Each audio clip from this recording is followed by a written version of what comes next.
Yo, what's up guys? My name is Barnard and welcome to another Lovers of Verb webisode. So today we're kicking off a little series on godliness, what it means to be godly and how do we actually become more godly as Christians.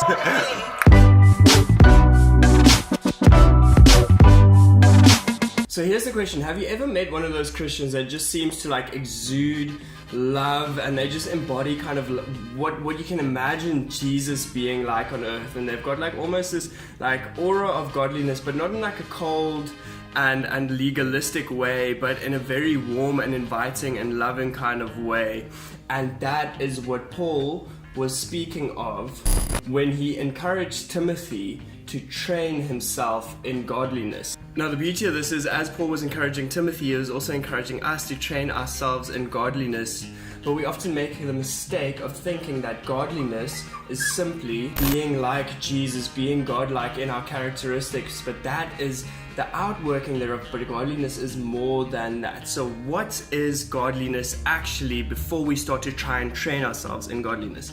Godliness is twofold. So it's God-centered and being God-like. Those are the two aspects, and where we often get it wrong is where we try to be like Jesus and growing in Christian character on the outside without paying attention to God-centeredness, which we're going to define as a godly devotion. And this is what a godly devotion looks like. So the Bible very early on gives us a couple of clues as to what this devotion to God and this God-centeredness actually looks like when Moses in Genesis 5 explains Enoch as one who walked with God.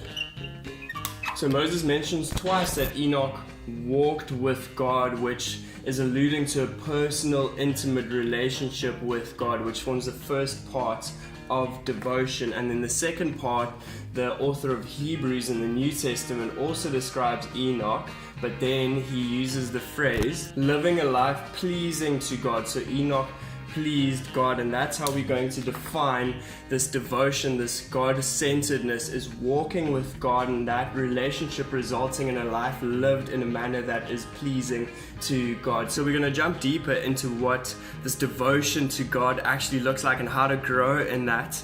I'll give you a little clue. So we're going to call it the devotion triangle, which comprises of fear, love, and a desire for God, which results in this deepening of a devotion in a Christ-centered life.